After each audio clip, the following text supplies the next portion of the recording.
When the action potential is stimulated, neurotransmitters are released through vesicles in the axon terminal and bind to receptor sites, thus causing the release of another action potential along the sarcolemma.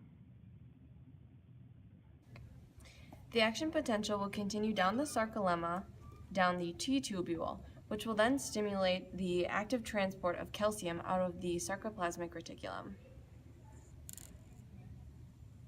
The calcium that is released will then bind with troponin, which is attached to tropomyosin, which will then move out of the way to expose the binding sites for the myosin heads. The myosin head changes shape because of the binding of ATP, causing it to become a high-energy configuration rather than a low-energy configuration, getting it ready to bind with actin. Myosin binds with actin and forms a cross bridge. Once myosin binds with actin, myosin relaxes to a low-energy configuration, but remains intact. Myosin pulls actin to the center of the sarcomere, and to break the cross-bridge, ATP is required.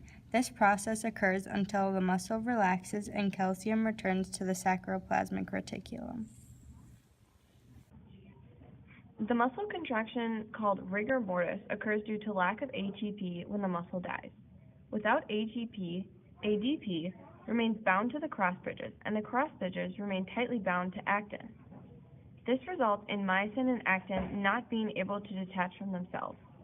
In rigor mortis, the muscles will remain stiff until the myosin and actin begin to decompose.